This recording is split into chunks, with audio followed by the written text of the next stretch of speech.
in the Channel Coast District. My computer just talked to me while we were introducing. I was like, I have to record this. Sorry about that. Yeah, Dr. Sarah Case, would you like to introduce yourself? Hi, I'm Sarah Case, and I'm incoming co-PI from UC Santa Barbara, and looking forward to working more on this project. And I will turn it over to the trust folks. Hi, everyone. I'm Ann Petersen. I'm the Executive Director of the Santa Barbara Trust for Historic Preservation. And we have an operating agreement with state parks to operate El Presidio de Santa Barbara State Historic Park. So we're pleased to be one of the pilot sites for the History and Relevancy project. And my colleague, Kevin, is going to share more details in his presentation about that work. Yeah, hi everybody. I'm Kevin McGarry, Associate Director for Public Engagement. It's the Santa Barbara Trust for Historic Preservation. I've been here about 7 years, so I was actually here. Sorry, my computer's making noises. I was actually here for the beginning of this pilot, and it was pretty close to right after I was hired that I started working with Randy and State Parks on this relevancy pilot project. And so we have quite a bit to share with you this morning, and I'm looking forward to all your questions. Thanks.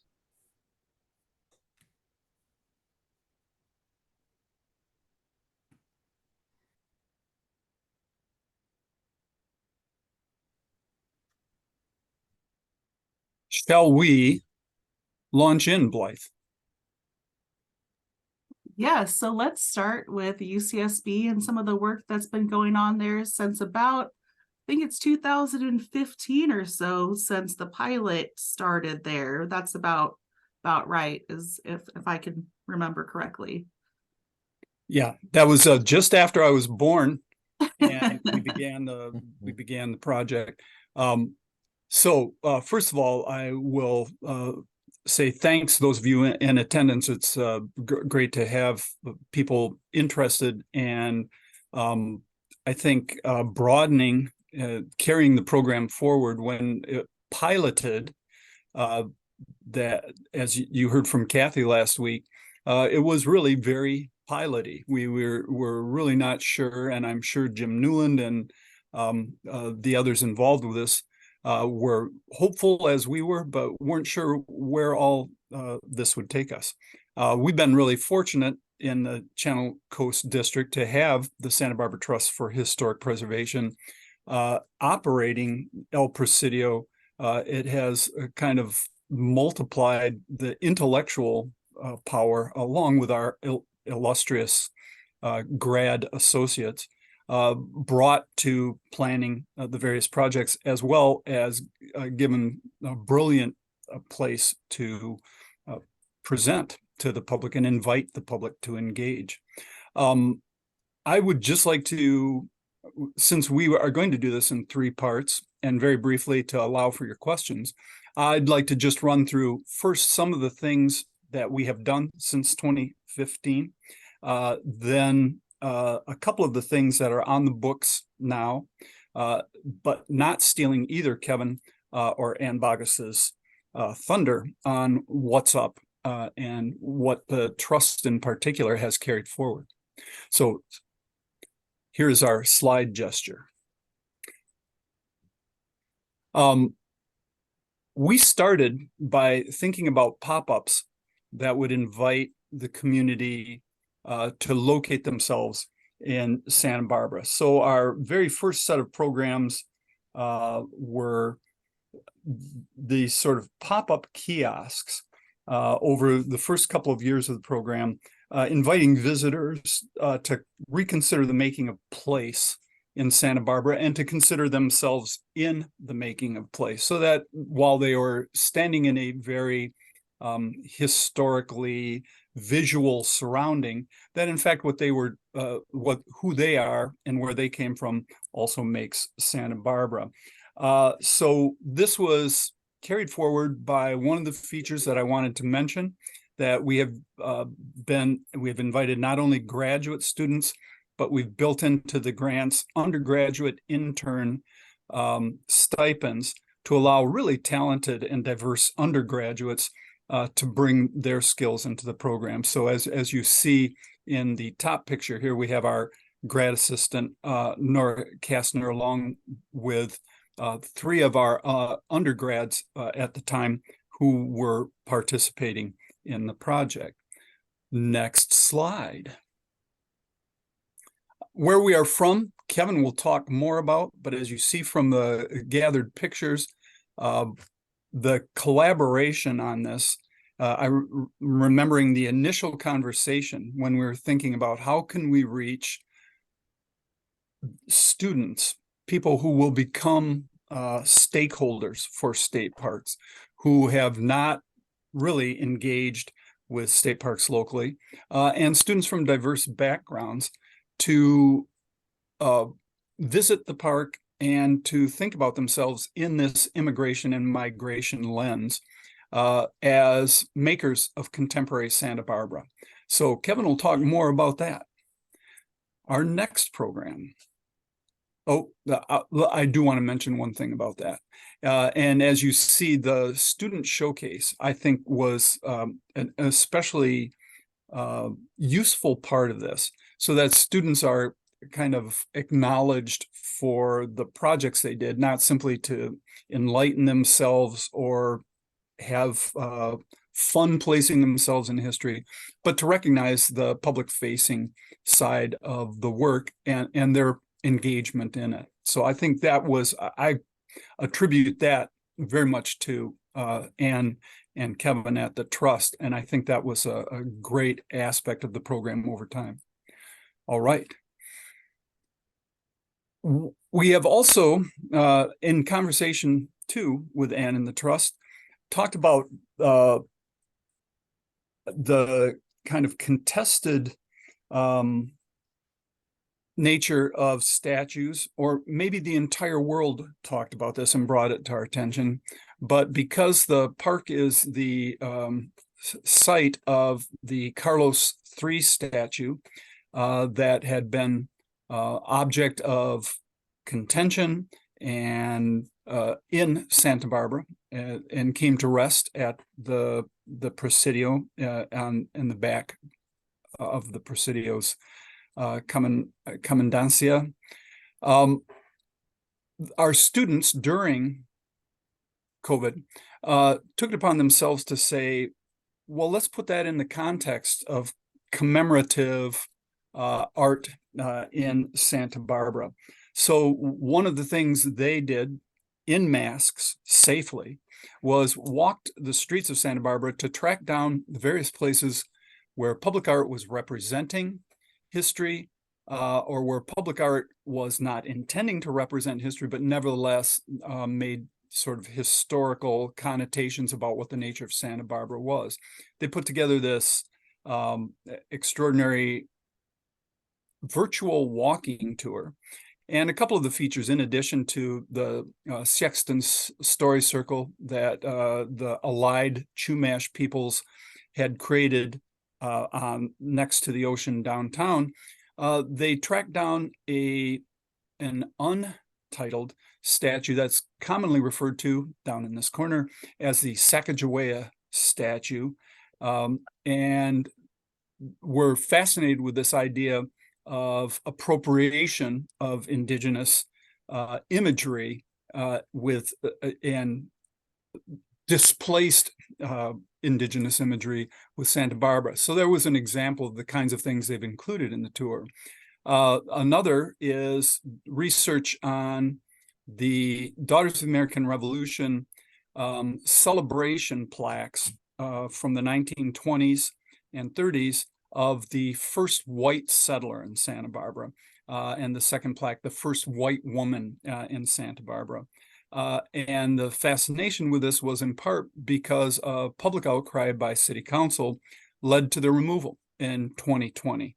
So the history of contention around what gets represented and the question, what do we commemorate, is a live one. And Anne at the Trust, working with Nicole Hernandez in the city's office, city historian, working with the Mission Historical historical staff, and faculty from UCSB whose specialty is the public art of commemoration.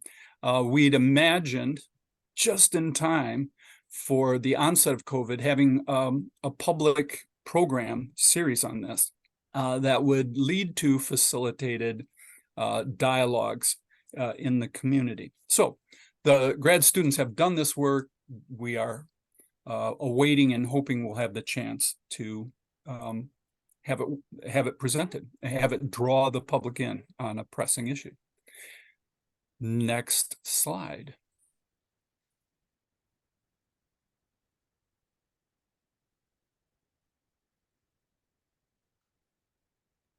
I'm Now I not should sure have, why it's not moving. okay. Sorry, 1 second. Who constructed this PowerPoint anyway? That's me. So my apologies for glitches in it. Here we go. So especially in the last 2 years, our grads and following the state parks interest has wanted to spread out the program across parks in the Channel Coast District. One of the preparatory pieces we did for this was undertaking interpretation histories. If you know the national parks and state parks, administrative histories of park units, this was modeled on that. The idea of what has been interpreted at this location over time through what actors, doing archival research, interviews, and assembling this in really significant scholarly quality, professional quality works for Channel Coast Parks, including La Purísima, a great history facilitated by access to state parks files on this. So that is another part of the program. Yeah. Oh, and just two more pieces of that. This slide here is La Purísima under construction, and the next slide after that shows our grad program manager at the time, Anna Rudolph, who has gone on to work with state parks in Northern California and now gone on to the University of St. Louis and is working with the memory project with clergy at St. Louis University. She used this in a class of 500, the example of her work on the interpretive history, and presented these documents to suggest how people's visions represent particular eras in time, invited students to pull out the suppositions of interpretation from the 1930s that thankfully never materialized, but nevertheless suggest to students that interpretation is changing, that history at a particular site is a product of contemporary vision. So students, even in survey courses at UCSB, were exposed to the work of history and relevancy. Next, and another aspect that we have been engaged in is producing walking tours.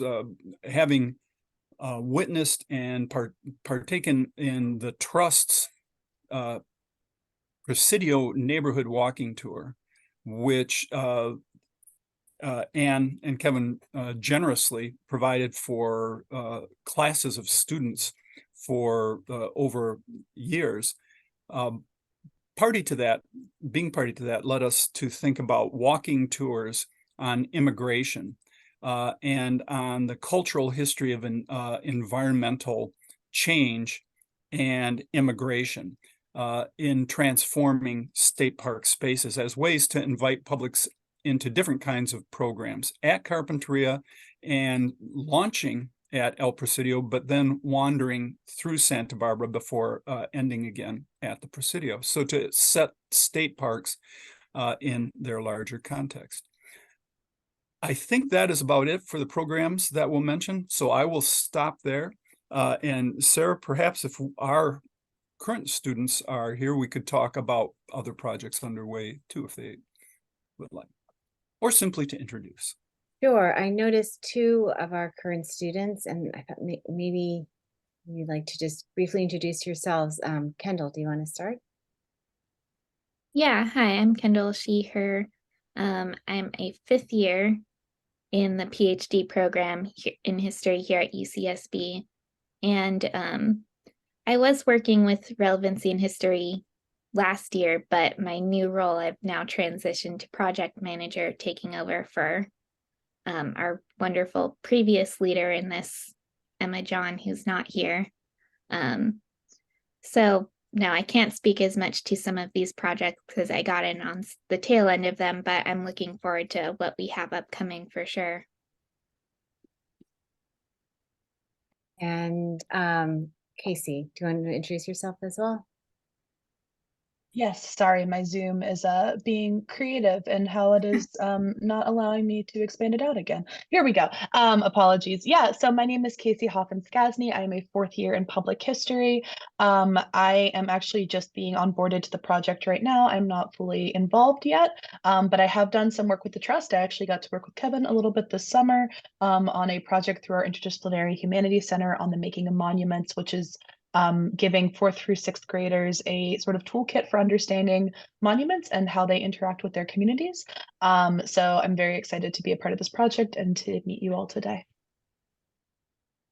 And in addition, Billy Marino, who's not here, and Claudia Ankara, also not here, will be part of this project in the following year. Great. May I say one more thing about the stellar grad students who were recruited to the program?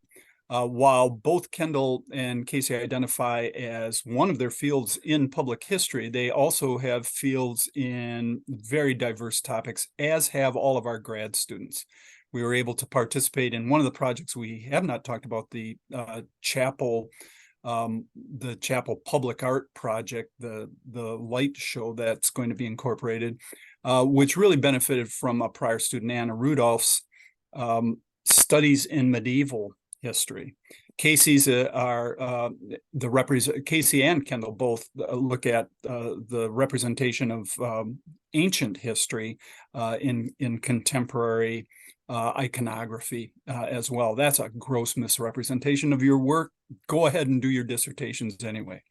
And Billy is a historian of science, as was our Carpinteria tour leader, now in Berlin studying the redwoods replication in Germany, who knew that existed, and was a historian of environmental science as well. So opportunity for diverse expertise to get exposure and bring their knowledge and breadth of insight into the program. So enough for us. Kevin. Yeah, hi Kendall, hi Casey. Nice to see you Oh. both.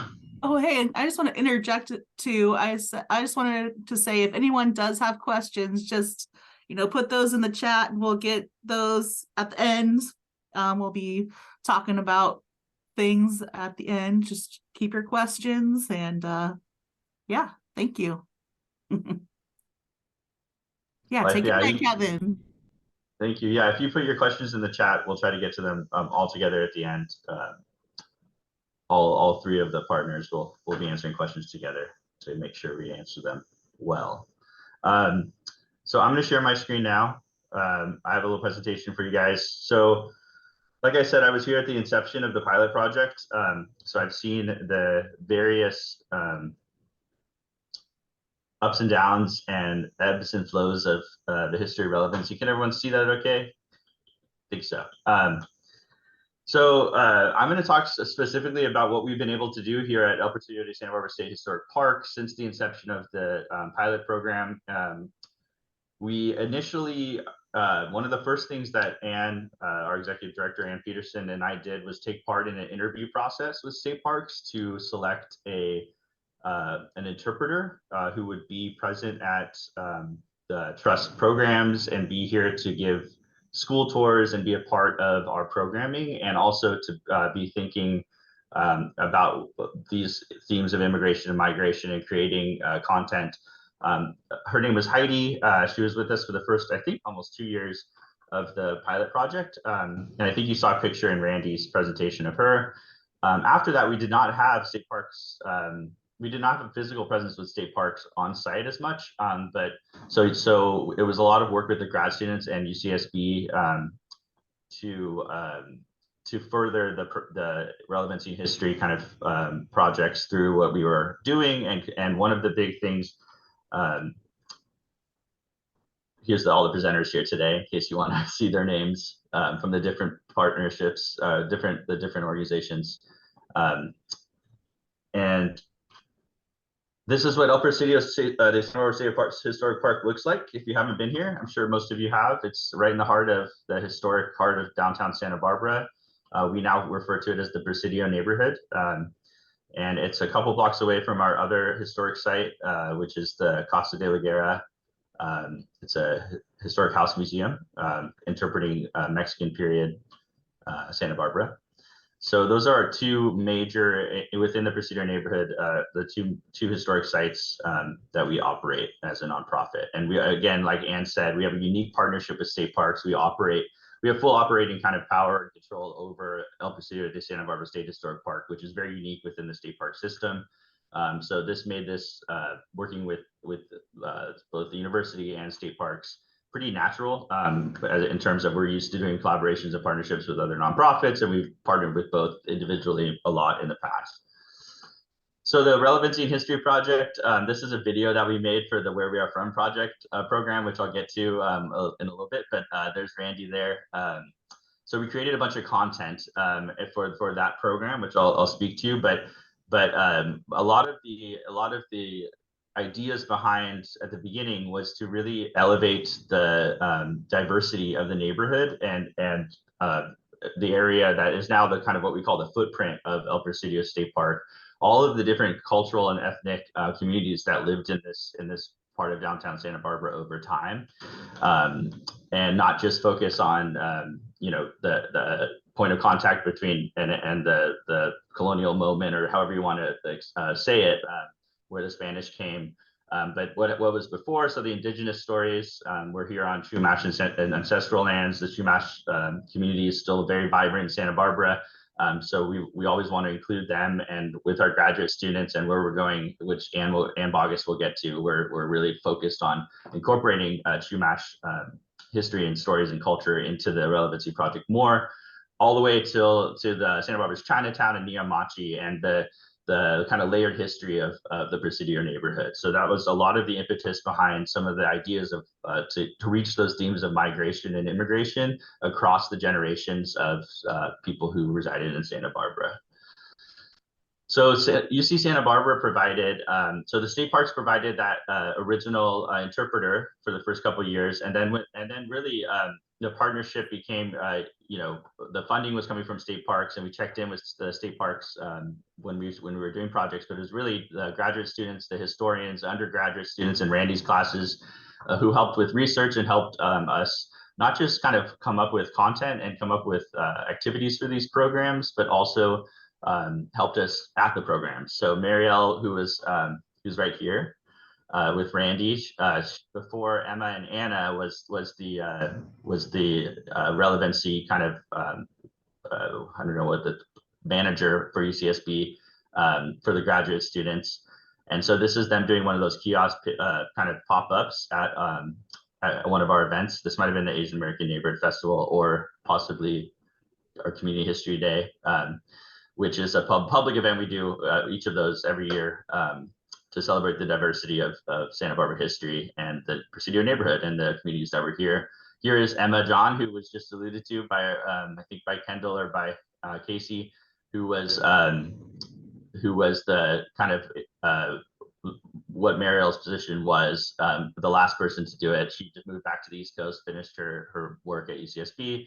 And this is Marcus, who's a longtime volunteer and supporter of Santa Barbara Trust for Historic Preservation, also Santa Barbara Junior High staff. And so he came on the field trips, which I'm about to get to. So this is what the Presidio neighborhood looks like. Here you see the Presidio. So really focused on all of the stories from all of these communities that lived in these buildings over time, talking and really focused on those themes of migration and immigration, and working with Randy like for many hours, and also the mental capacity, the mental might of our graduate students and also our staff here at the Trust, we came up with this really cool program called Where We Are From, which I think is our biggest success that came out of the Relevancy project so far. So I'm going to spend some time talking about this program in particular. So like we said, the pilot project for Relevancy started in 2016. By 2019, we were ready to like pilot a real program, and we wanted to target, because a lot of our programming so that we've been doing at the Trust for the last 25 years is focused on elementary school children, 3rd through 5th grade, because of their curriculum. As you know, they learn about California history in those grades. And they learn about also their family histories and their communities. So it's a really good fit. It's the first time that they're learning about these things in depth. So we have a program called Our Communities, Our Stories. It used to be called Early California Day, where we bring 3rd graders from all over the county to the Presidio and do multiple days of learning stations and activities. We wanted to do something more, a deeper dive, and also with these themes of migration and immigration, relevancy related for a different age group. And we were really focused on junior high and high school, middle school and high school.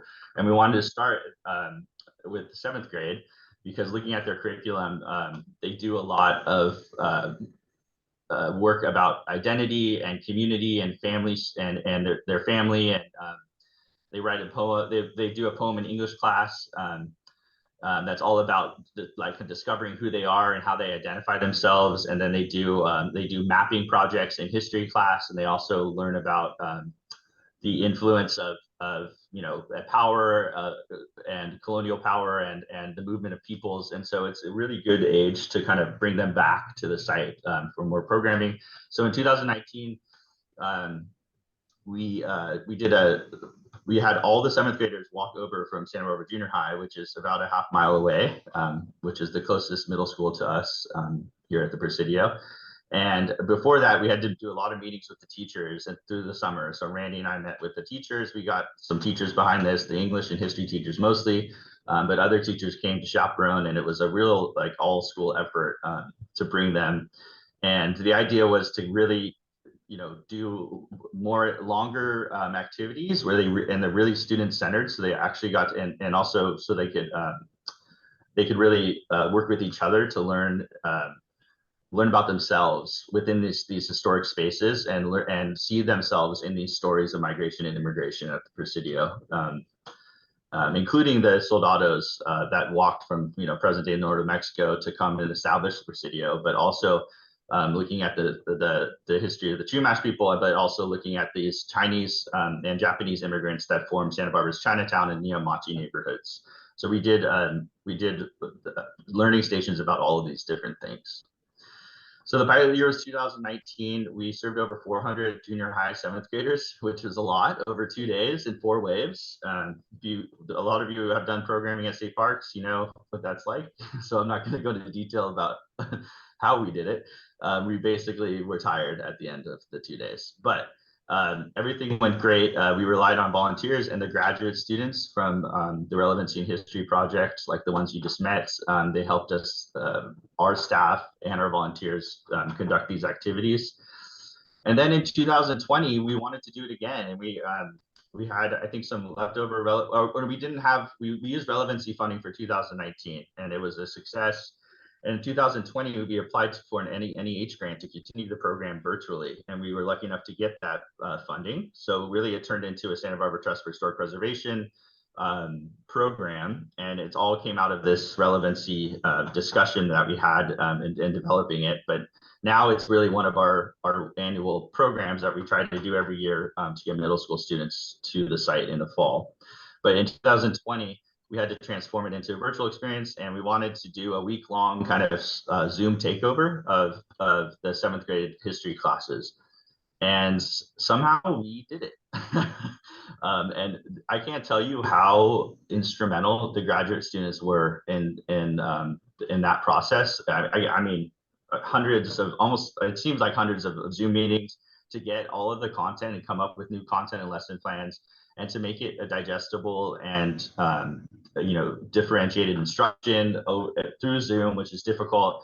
I mean, it really made me feel how teachers probably felt for the entire time during the pandemic trying to teach online, because we were trying to make it really really immersive, and we even had activities where we have them get up and learn how to do like California, early California dances and things to get them out of their seat at home. And there was a lot of thought that went into this virtual program, and it was a success, to say the least.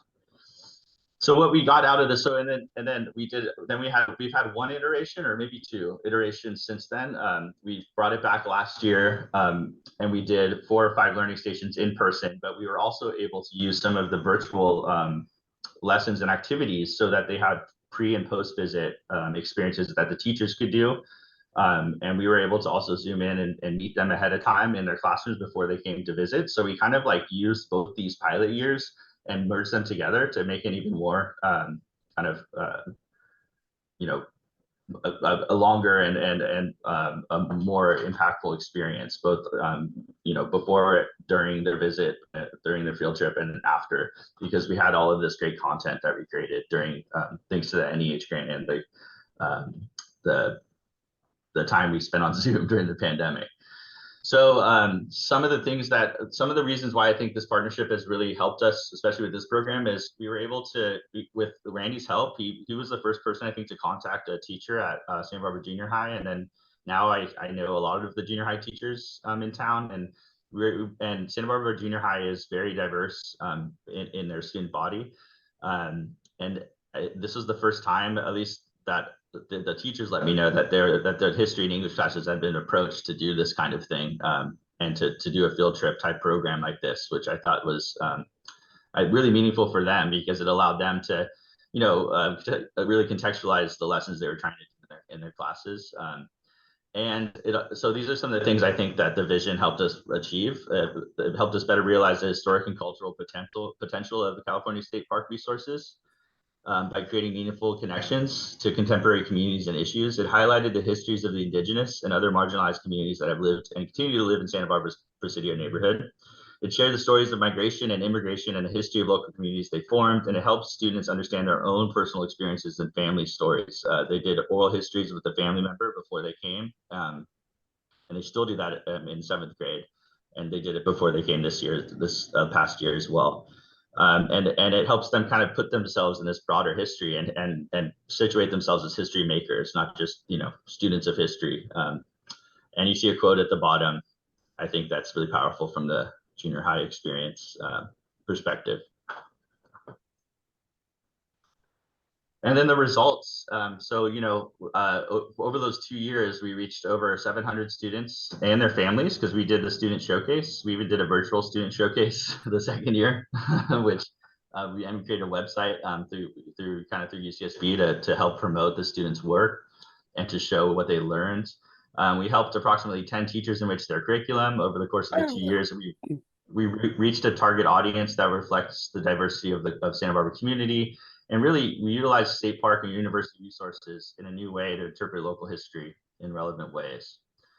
And we really still believe that this program, this junior high program, although this year Santa Barbara Junior High has had some staffing issues and we weren't able to offer the program with them, we're still going to try to do some junior high visits from other schools, kind of where you're from, kind of related kind of field trips. So there's been ups and downs since the pandemic trying to get this thing going, but the 3 years we've done it have been incredibly impactful, and I know the teachers and students, just from the feedback that they provided, really got a lot out of the experience.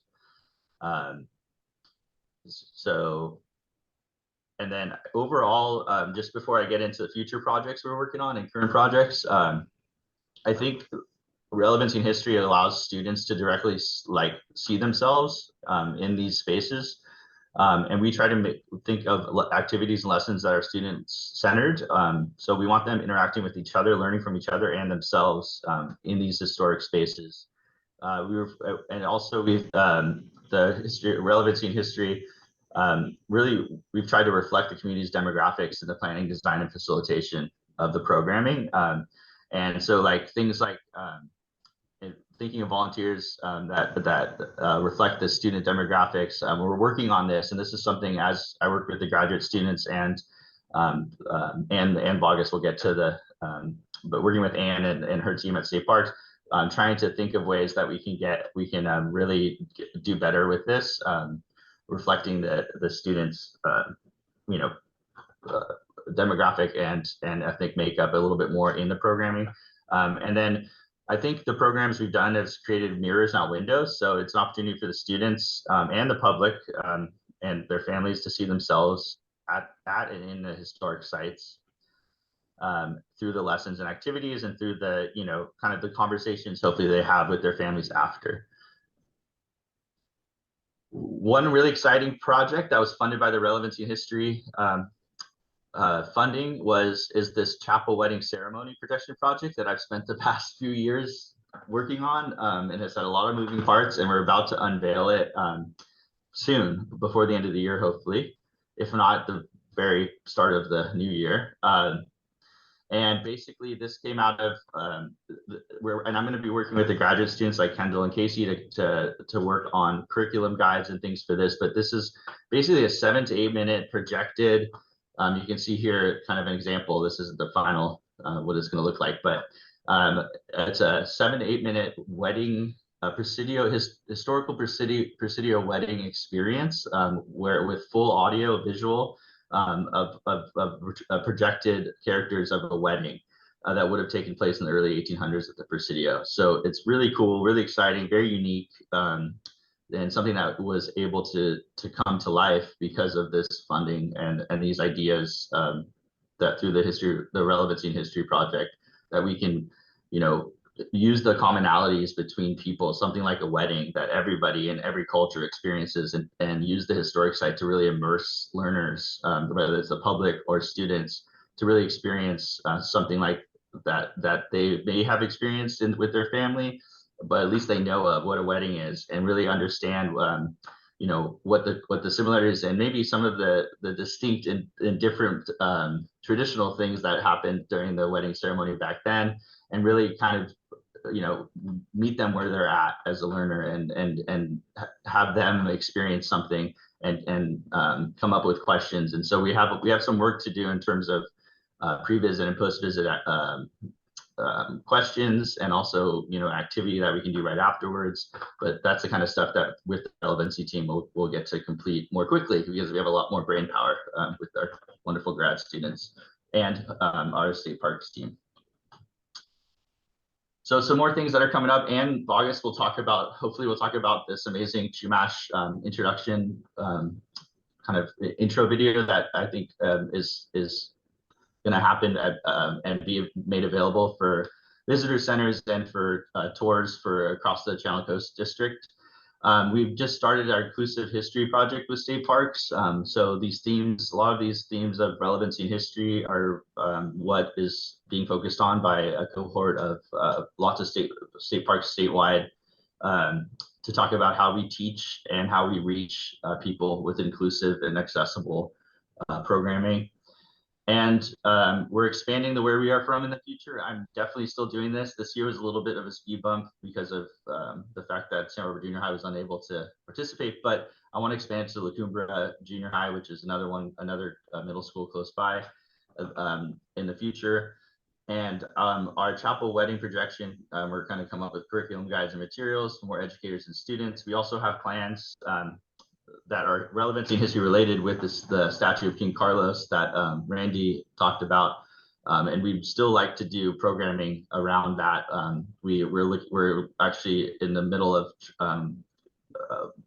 looking for extra funding to make an exhibit and take him off his pedestal and put him in a different part of the park to really and create a conversation with the community about statues like that, and colonial statues, and to really make an exhibit of using community feedback as a part of the way that people interact with this idea of memorials and statues, and so we're hoping to do that, and a lot of that came out of the relevancy and history conversations that Randy and we had with Randy and State Parks.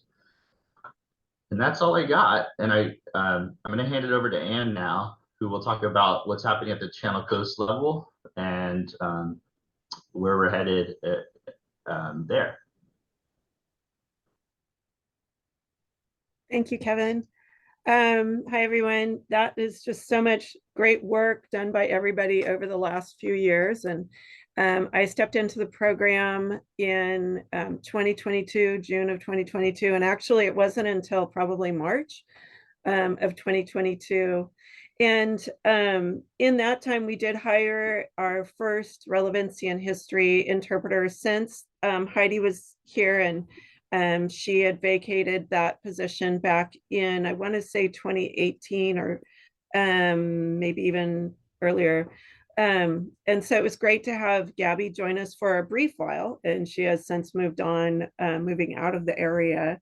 But in that short time, we were able to establish a project that we're hoping to complete with our relevancy and history partner team. And that is a film, a short film that reflects Chumash culture throughout the Channel Coast District, spanning from pre-contact to today, so that we learn about the people of today, who are the Chumash people, and provide an insight to public who are curious about, like, well, what is this place we call Channel Coast, but also our state parks. And one of the benefits of spanning the state park area, the Channel Coast area, is that this film could be used to provide information on the Presidio or La Purisma or Carpinteria State Beach or Refugio State Beach or any of the state beaches, any park within the Channel Coast District.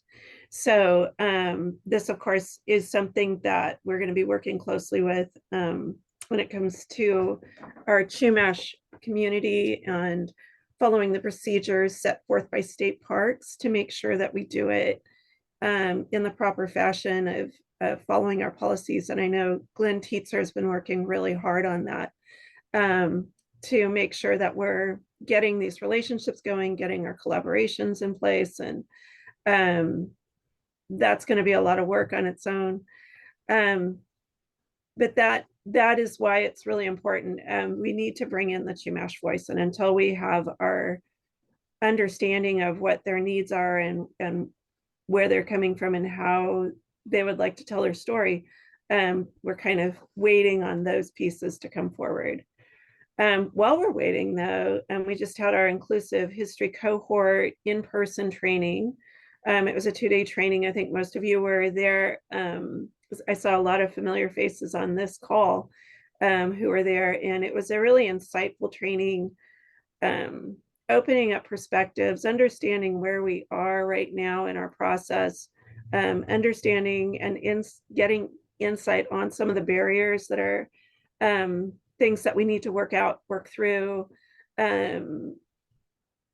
A lot of moving parts going forward from the inclusive history training that will be utilized in the relevancy and history program, some of the funding for that, because we're hoping to do an interpretive master plan for La Purisma going forward, and helping provide new direction for the interpretation at La Purisma.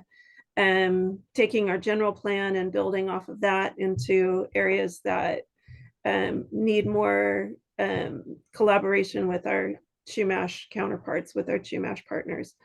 So that's something that came out of that training, and it was great working with Dina Mitchell. Thank you, Dina Mitchell, and Glenn Tietzer, who are at our table, and just having that timing to be together in the same place and time and really work out some ideas and glean some insight from each other was really awesome, really helping us move through that. So we are kind of not in an impasse, but we don't have, we are in the process of making things happen.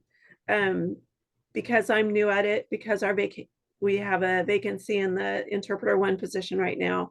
We're moving forward without that and hoping to fill that position soon.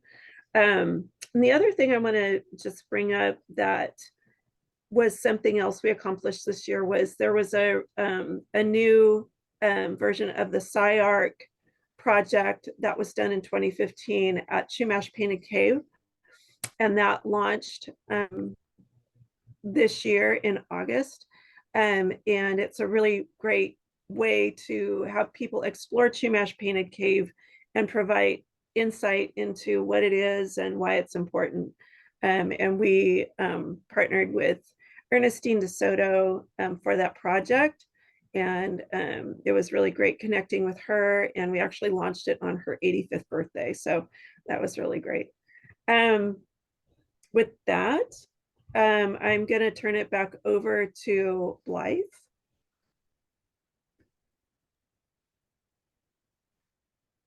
Okay, and I'm gonna turn it over to all of you if you have questions for our great speakers there. To me, I mean, I'm just blown away by all the work you all have done. It's fantastic, inspiring stuff. I know I have a few questions, but I will open it up to our participants here. If you have any questions, either you can type in the chat or just feel free to come off mute and ask a question.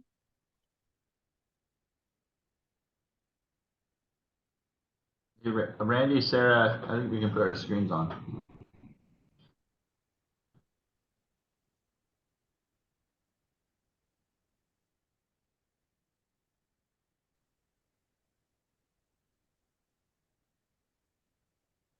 Okay, everybody's being shy right now. Well, I'll start, I guess.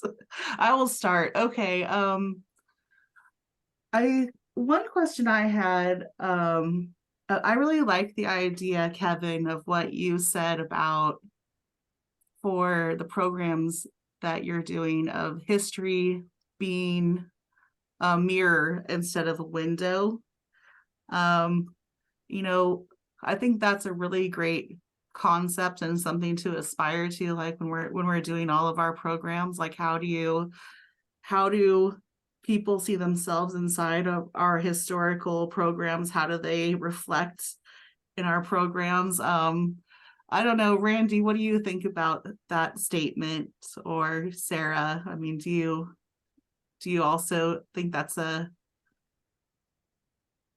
something that you aspire to when doing academic work, or is it something that's more of an interpretive bend? I really like that too, Kevin. I like that entire slide of the kinds of takeaways from it, and I think it really represents what we were setting off to do. So if we've achieved that, congratulations to us. But I think the idea of the mirror of students seeing themselves in history is really a powerful one, and it's through all kinds of history, pedagogy, literature at the university level, all the way from early elementary education too. And I think it really did play out with our students, both in person and from the comments we heard when you, with the prodigious amount of work, put that online virtual tour at the time.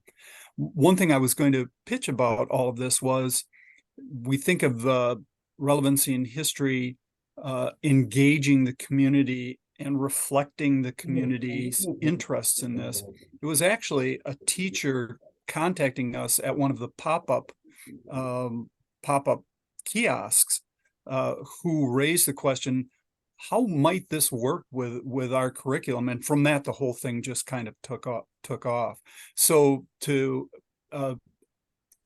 prompt or have available nodes for the community to grab onto to create this kind of programming, I think has been really important. That's too many words. Yes, I agree. I did forget about that it was a contact at one of the pop-ups at one of the festivals, but that's great to remember.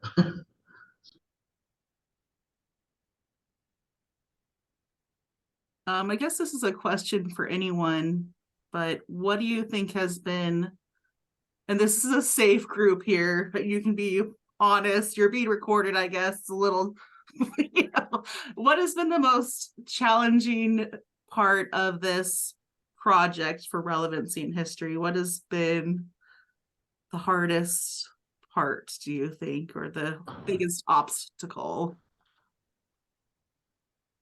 you had to overcome? I'll start. I think Blythe and Anne have heard me talk about this, but I think one of the challenges has been how to continue on without the consistency from the state parks point of view, without having interpreters or people. Like, no one was in Anne's Boggess's position, and that's why I see a lot of promise and future for this project going forward in the Channel Coast area and on our site and at other sites nearby, because there are other parks, because I think these themes that Relevancy and History are talking about, the Santa Barbara Trust for Historic Preservation has been focusing on for years now, but what we didn't have was this direct connection with these two partners together. And I think the power of that has, just looking at where we are from, when we all get to the table and we all giving ideas, we're able to really bring something novel and impactful for our audience and for a new audience, which I think, that's one of the things. It's also not just about bringing new audiences or bringing retaining audiences that come to parks. It's also about reaching new audiences. And I know that's a theme throughout state parks right now. That's part of the reason why the inclusive history thing couldn't come at a better time. I also know that it's difficult to staff all the state parks and all the positions, and I know about the bureaucracy. So I think that has been a challenge, of kind of the stops and goes of this since the pilot started. But we've pushed through and gotten things done because of the funding and because of a lot of it because of our partners at UCSB. And I'm looking forward to the state parks partnership being more fully invested, not just with the money, because that's what started the thing. And that's, but once we already have that with Anne taking the helm of interpretation chief at the whole district, because we have someone I have someone to bounce ideas off of. And I'm looking forward to being a part of this project, because we don't have anything interpretive on site for people to experience about the Chumash right when they get here. And I love that idea. And that was so there's a lot of things on the horizon I'm looking forward to, but it's been there's, like I said at the beginning of my presentation, there's been ups and downs and frustrations for me along the way. It has not been I gave you some of the highlights of oh, we reached this many people, this many students that we never reached before. That is all wonderful. But I still feel like there's been a lot of bumps in the road for the project itself, and the way the kind of mechanism of which, and since we were a pilot, I think that has to happen. But I'm looking forward to the 3-part partnership becoming a lot more fluid and a lot more communicative, and also just really zeroing in on certain projects and knowing what our roles are. So that's my hope, because I think we got funding for the project, but we ended up doing a lot of the work with the UCSB graduate students to get to where we are. And I think now with Anne filling out her team, hopefully getting another interpreter soon, we'll have the ability to have all 3 present at these programs and really show the partnership for what it's supposed to be. This is Glenn Tietzer from Channel Coast District jumping in. Hi, everybody. I'm the archaeologist and tribal liaison for the district here at Parks. Kevin, I really appreciated what you just said. I was really happy to be face-to-face with some folks from the Presidio and from the Trust at that training. Blythe, thank you so much for asking about challenges. This is really great for me to hear about on the park side. I just started as tribal liaison in February of this year, so that whole role is new to me, and I'm really excited to dial in all of our process more in general, however I can support as district ARC, however I can support as liaison, and figuring out how to properly navigate these things. I think it's just going to be great. So just thank you so much for expressing those challenges. And I think we have so many opportunities right now to dial this in and have smoother communication and collaboration. So I'm psyched. Thanks for including me, y'all. Blythe, just 1 second to what everyone says, and that is, I think Kathy raised this in the last session too, this idea of continuity. How do you keep a program going? And Kevin, that would have been my first sense of challenge as well. On our part, I think every university participant in this is going to face this with grad students succeeding and graduating and become alumni of the program, but as well the direction, the continuation with community programs really requiring a long period of time. It requires investment from all of us and continuity, so that community partners will see programs, see ability of the programs going forward rather than one shots, which is a common theme, common critique across public history programming. So I think what both Glenn and Kevin say are important and promising. I agree, and also I am really grateful we have Glenn Tietzer in place. She's really outstanding as a tribal liaison who has such a strong working knowledge of the policies in place, and she also has a passion for the people, which is a really big part of that whole piece. And we have not had a person in her place in 10 years. We haven't had my position filled in 10 years. And so one thing that I have a motto that I learned at the inclusive training cohort is that we don't do everything all at once right now. It's going to take steps. It's going to take baby steps. It's going to take years. But, and I love what Kevin said, you know, this is not the asphalt road that we want it to be. It's full of potholes and washouts and all kinds of stuff. And perseverance is the key. And I think as we go forward, you know, gathering our consultations and our listening sessions that Dina and Glenn and I talked about, and that Leslie and Dina Bellman and I talked about having this needs to be more of a master plan moving forward. And so these things take time, but they're super important changes, and grappling that project with maybe ongoing staffing challenges, like Randy was talking about, how people come in and move out. Taking their institutional knowledge with them can be a challenge as well. But I think the key thing is keep your eye on the goal of what this is all about. It's a really important move. It's going to be challenging, and we know that. But I think we embrace that and work together as best we can in communicating, and also just getting the program clarified in our brains as to where we're headed. So. Oh, Casey has her hand up there for a little bit. Yeah, no, actually, I just wanted to note Tyler's question in the chat, because I think it would be great to bring in right now, especially with Glenn, that Glenn is here. It's very nice to meet you as well. Just so maybe we could have response from both folks working on the project and also, you know, in this new position, how this is being sort of conceptualized. Tyler, do you want to go off mute and ask your question?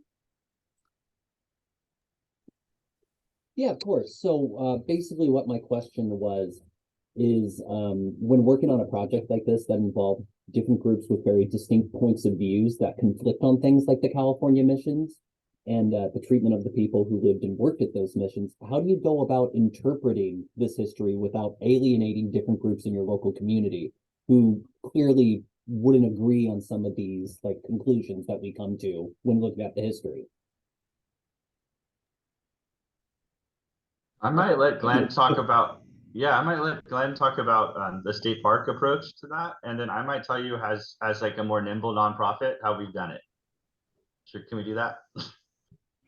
Sure. I'm not gonna have like a great simple answer plug and play for anybody here right now. My role as tribal liaison so far at least is really about connecting folks to have the conversations. I'm not necessarily the one who's always making the decisions about how the interp is going. This is something that, at least at our district, I feel we're kind of at the beginning of exploring. I mean, certainly there's been other projects where we've had to face these things, and maybe Anne or other interp staff could bring in those details. But I think this is something that we are looking forward to navigating. And this is exactly, of course, that we discussed in our training, right, is how to do these things. And I personally have been in a number of meetings whether it's related to interp or archaeology or other things that I'm doing at parks in different districts where they have this, and they do have ongoing controversies with their neighbors, and it's relationships they're continually working at.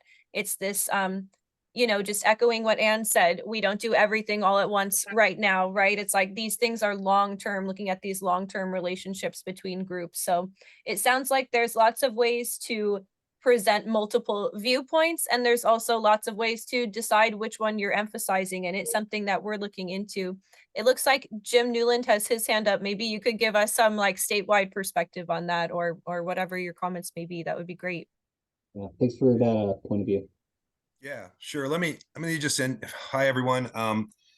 I guess you could blame me for all this. I'm the guy who, when the director ran down the hall during transformation and said, "Hey, how can we improve our cultural interpretation? Come up with a project." And so I called the colleagues at UC Riverside and Randy and Anne here at the Trust and said, "Hey, I think this is our chance to do the pilots." I'm also now involved in our Reexamining the Past team, and has been involved over the years in my role originally as a sort of the regional historian and doing a lot of projects in Channel Coast long before we had Anne and Glenn's positions filled, so that there was somebody on the ground there in the district. And though most of my work had been in cultural resource, I always recognized the interpretation needs there as well. So, you know, what we're dealing with is I think there's a lot of misconception, and I'll allow my colleagues here to jump in on what is history and how does it work, and that there's this concept. You know, to many people were taught history as here's a correct narrative regurgitated to your teacher, and all the other narratives are not incorrect.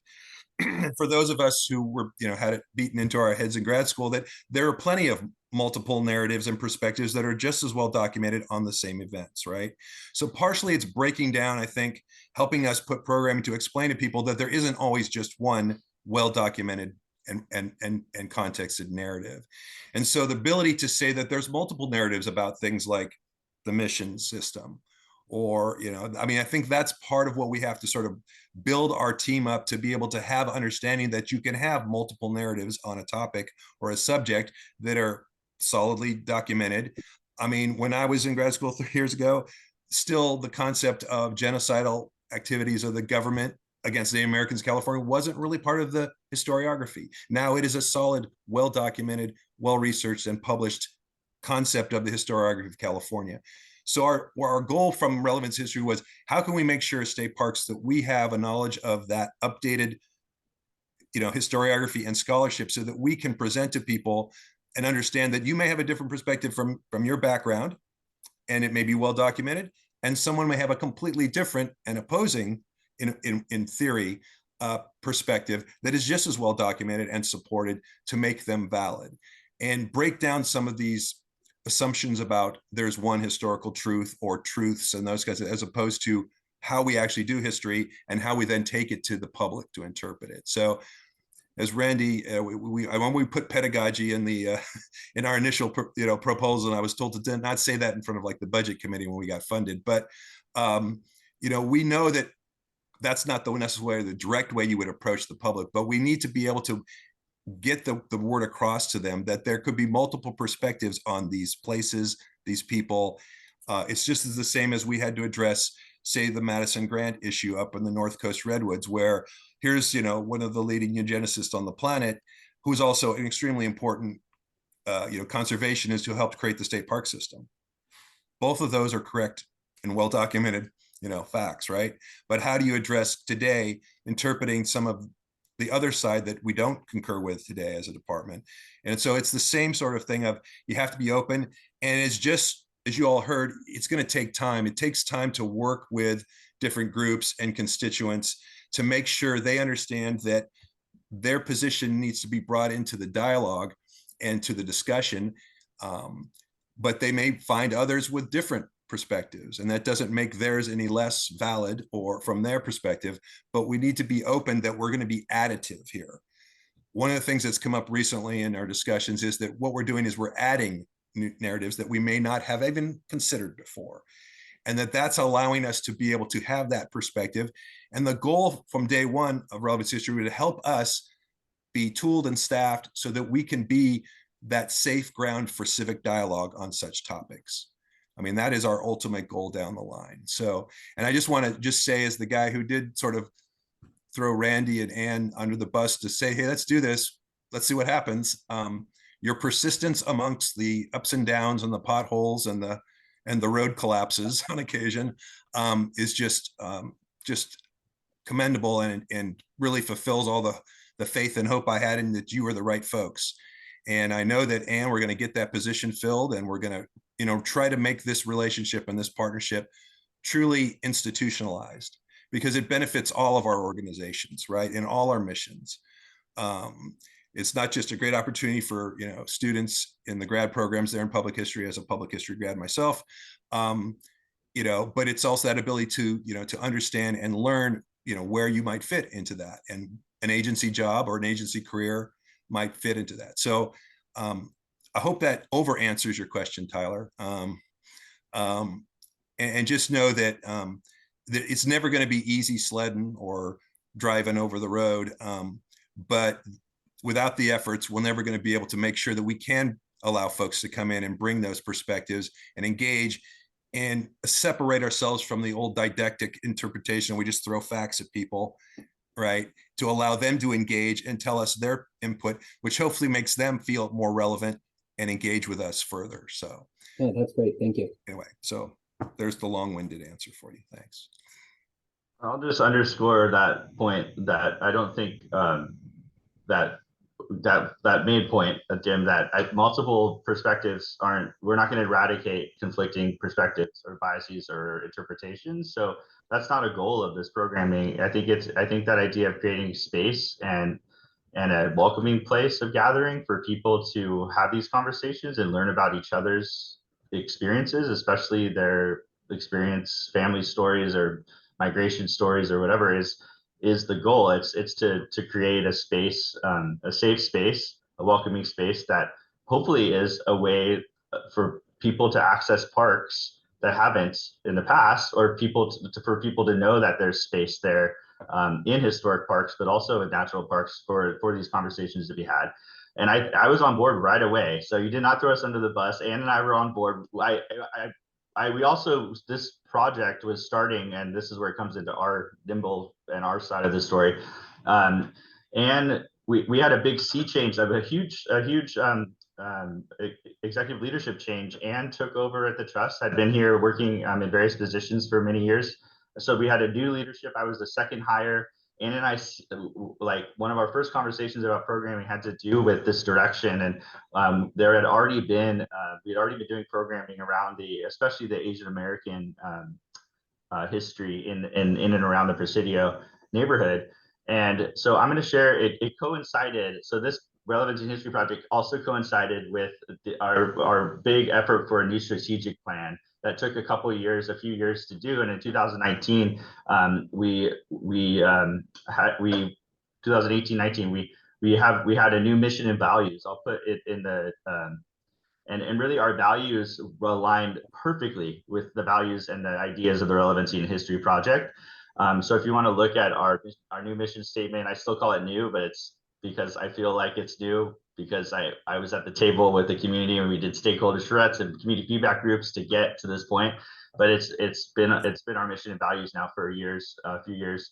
It aligns with the idea of the things that Jim was just talking about, and I think the things that Glenn and Ann Boggess and this team really wants to strive towards. So and so to get to that question really quick too, we also had we already had inroads with certain communities that we knew we can interpret the histories of, because they lived in and around the Presidio. So the Chinese American community in Santa Barbara, and the Japanese American community, and we have a whole Asian affinity group that's been a part of the trust, an important part of the trust programming for the past 15 years. One thing we still have, we have certain Chumash and indigenous people we work with from different Chumash bands that we have worked with over time.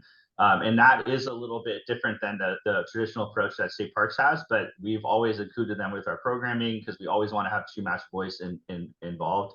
With the Where We Are From program, though, because it's really focused on migration and immigration and identity, we really focused on what we could interpret So we focused the learning activities focused on the soldados' experiences and their families.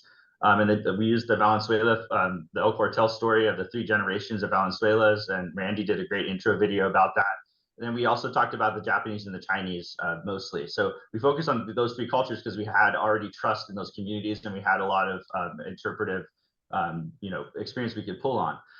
So there wasn't as much about the Chumash, although they're obviously talked about at the beginning and throughout the program. So I don't think it's our job to try to avert any kind of difficult conversation in these programs. I think it's our job to create a space for them to happen. So that's my additive to Jim's point. I think in my experience here is that we've been able to do that, but not to all the groups we'd like to do that to. And so it's very much a work in progress. Hey, thanks for that, Kevin. Oh, we got a hand there. Casey, got a hand. Yeah, thank you so much. And I think this discussion has brought up a lot of important points. One thing that I was hoping that maybe we could also talk about, because as I'm being onboarded with this, what I've noticed in my time here so far is that while plurality of viewpoints, I think one thing is, crucial. I think one thing that Tyler brought up here is how this can alienate other groups. In these processes, especially because in Santa Barbara, there are competing interpretations or conflicting, the better word is conflicting interpretations between Chumash bands of how public history should be interpreted, what kind of interactions there should be. And at this point, platforming both sides is in some ways insufficient, as I have been told in the processes of becoming familiar with the Santa Barbara historical community for fostering support. And in many cases, I have heard that this has sort of pushed projects to the wayside or not allowed for advancement over time. And if anybody would like to correct me on that, please do. This is just how I have sort of, become involved in this environment since I got here in fall 2020. So as you can imagine, there's been a learning curve there. But I was curious to know, and I think especially in this environment, this could be helpful to discuss if other folks have had this happen and how there has been not sort of a stoppage of, if we can't have, both folks agree or 2 sides agree, we're not going to move forward in order to not alienate one or the other. If there are any strategies that have come to mind, or if there's any potential avenues forward that are being explored right now as these projects are developing.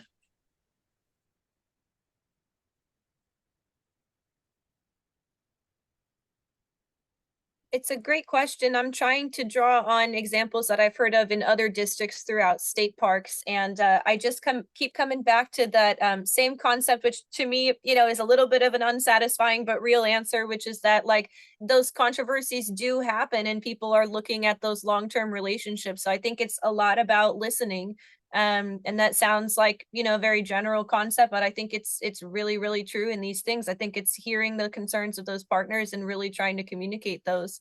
For myself, I haven't really been in that situation yet, speaking for myself, but we're kind of at the beginning of some of those endeavors. And again, speaking just as an individual, but statewide, I think these things are being faced. And if I understand what you meant, Casey, I think I kind of agree. There are circumstances under which it might be perceived as not the correct approach to present all narratives or to present all narratives side by side and emphasize them the same way, right? There may be locations where one truth, right? We were talking about how multiple truths can exist, maybe should be the one emphasized, or at least that communities want one to be emphasized. So I think you were touching on that kind of complexity on how sometimes we may receive feedback that no, one really should be emphasized over others, not just multiple presented side by side. So yeah, I think there are spaces where that is the case.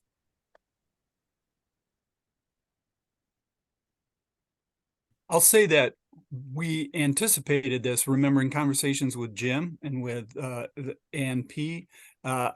At the time, this idea of controversies and ideas of different stakeholders with different interpretations. One of the things that it may be time to revisit is the International Coalition of Sites of Conscience facilitated dialogue as technique. We're on the verge of being able to pilot that with statues and taking controversial issues which people differ about, putting people at the table, not to have everybody come to agreement, but just exactly as you say, Glenn, to listen to one another. So it's a prospect.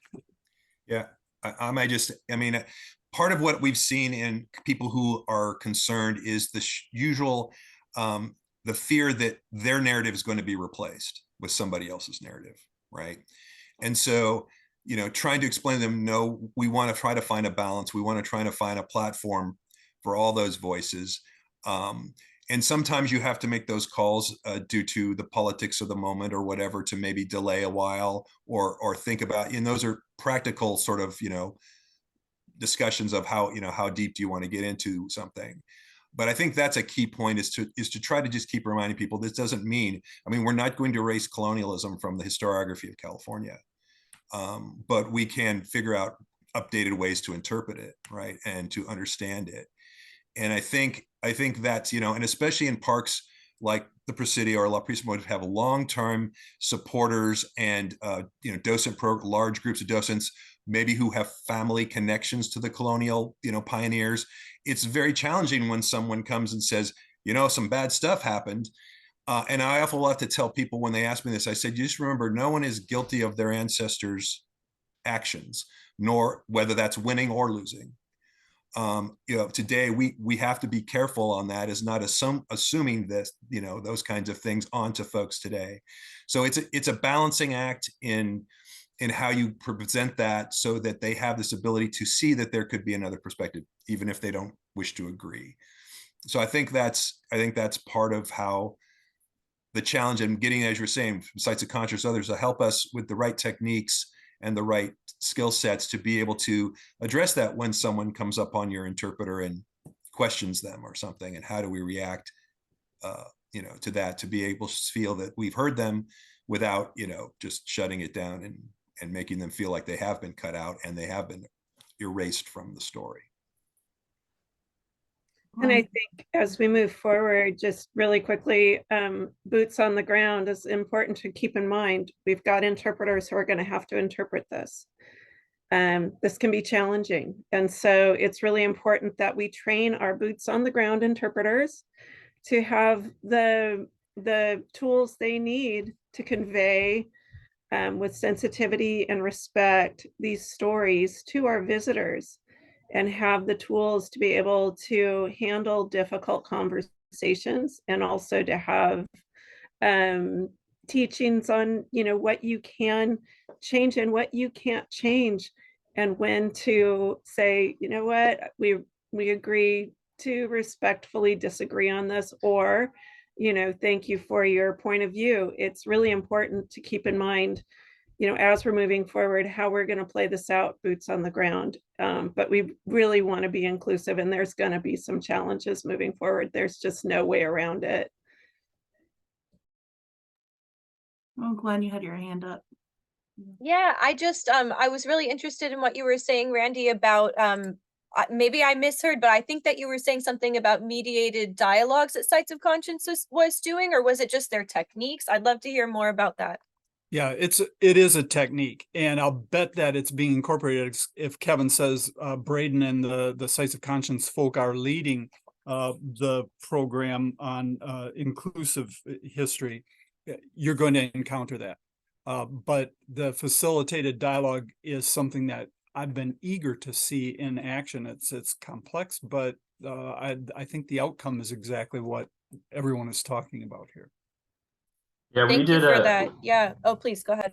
No, we did with the Relevancy. Like, I think Relevancy helped. I think Relevancy is responsive to this. But in the Presidio Chapel, we had Braden and Braden, not the rest of his team, come and do this program very similar to the first day. And I wasn't at the second day of the inclusive history kickoff thing. I wish I could be there for the second day, but my staff said it was just like more digging in deeper to the things we talked about the first day. But really, the statues conversation.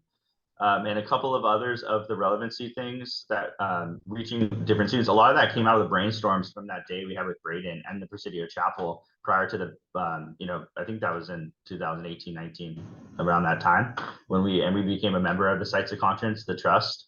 So like that helped kind of focus us. A lot of his facilitation and the techniques and the ideas that came out of that initial training helped us, I think, come up with most of what we've done successfully done with the Relevancy project, maybe except for those great pop-up things that are programs that Randy did with the graduate students, which we still try to do at every one of our big programs. So we have the Asian American Neighborhood Festival coming up. I'm not sure if Sarah's reached out, but if you guys want to have a presence at that and do the immigration thing, we'd love that. So there's been a lot of different small little things, and then these bigger ideas that have turned into like something like Where We Are From, and a lot of it has to do with those brainstorming, facilitated dialogues we did with the sites. This is great background for those of us kind of coming onto the scene now. Thank you so much for that. I just wanted to thank everybody. I got to take off for another meeting, but I look forward to working with everyone as we go forward on this. It's really important work, and we have a lot to do, but I think it's getting clearer the steps we need to take. So thank you again, everybody. Bye. San. Bye. Well, yeah, I had another 5 minutes scheduled, but if anyone else had anything else they wanted to talk about, or anything else, any other comments or anything while we're together? Yes, one of the things, and correct me if I'm wrong, Casey, that I heard was concern about how there, previously you'd heard about there being different two-match opinions on a mission. Was that part of what you were talking about earlier? That was from the original question, yeah, in the chat from Tyler, I think, and use that the mission, the different perspective, the different vantage points or perspectives from Indigenous groups or from different cultural groups about the missions in general, yeah, as starting. Yeah. So one of the things that is kind of a hard and a new step for California state parks, as well as California and US in general, is looking at the variety and complexity of different Indigenous perspectives, as opposed to pushing everyone together in one pile. And one of the things that we're just now working on in parks is realizing that we're going to need to interpret multiple Indigenous viewpoints, because things like missions, and of course the hundreds and for individual missions and thousands of missions across California, of different experiences that people had, which varied not only by particular situation of particular band or tribe, what the circumstances were that led them to be in that mission, what those experiences were in that mission, leading up to today, and the very different and complex differences of modern day relationships with religion.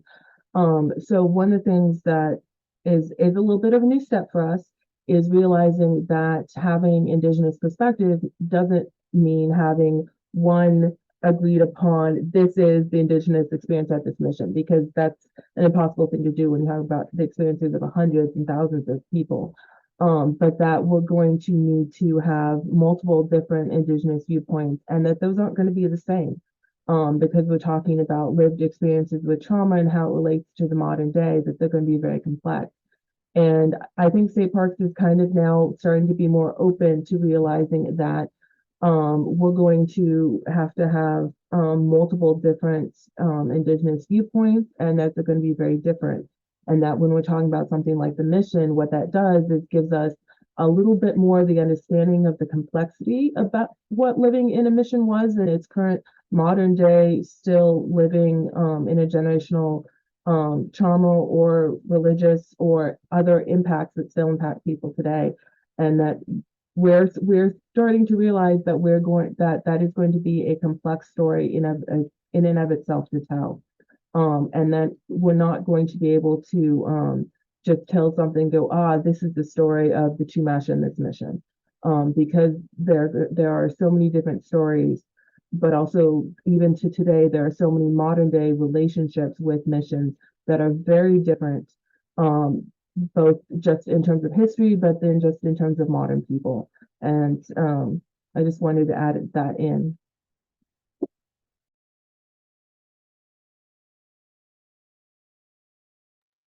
Yeah, thank you, Dina, for saying that. That was really, really helpful and definitely important to this conversation. And it just made me think that maybe it'd be good for me to say out loud too, that in our consultations, that's definitely emphasized a lot of the time too. One of the main themes that's been coming up for anything interp related is,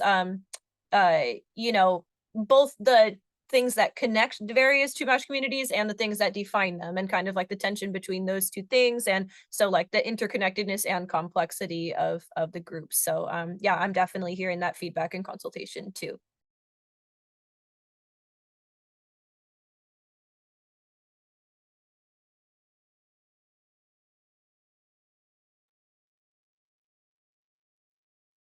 Okay, well, thank you everyone today. That was great.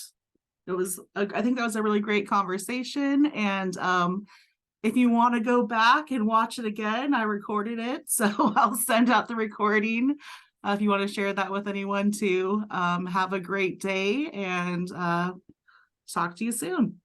Bye. Thanks, Blythe. Thank you. Yeah, bye. Thank you, everybody. Thanks so much, everyone. Bye.